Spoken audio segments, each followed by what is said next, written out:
This is Fox 5 News at 5.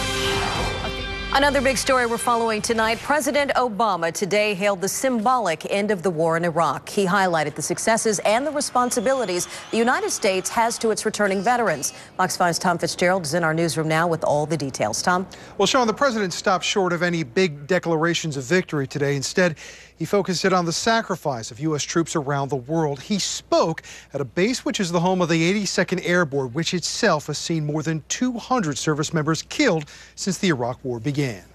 The President of the United States. At Fort Bragg, North Carolina, President Obama welcomed home some of the last U.S. troops from Iraq. We are ending a war, not with a final battle, but with a final march toward home.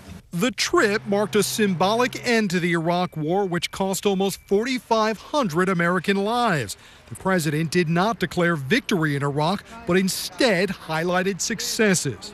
But we're leaving behind a sovereign, stable, and self-reliant Iraq with a representative government that was elected by its people.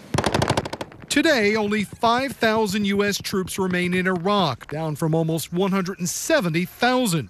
It's a war the president himself has opposed ever since he first stepped foot on the national scene.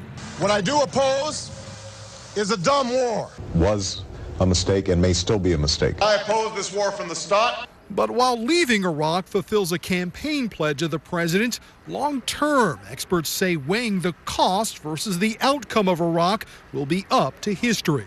5,000 dead Americans, 50,000 wounded Americans, 150,000 dead Iraqis, and $1 trillion of American debt. So I'm hopeful that someday this will have made enough of a difference. Now a new post-Iraq challenge awaits in caring for the more than 1 million U.S. service members who sought duty in Iraq. Yeah, right now employment's still the biggest need. Tom Tarantino of the Iraq and Afghanistan Veterans of America says today's veterans will need both jobs and medical care for years to come. And as a country, it's where our work really begins to make sure that we have the care and services for these men and women as they come home. The president and Congress did deliver a tax credit for businesses hiring veterans. Many service members now face trading the battlefield for the uncertainties of the U.S. job market.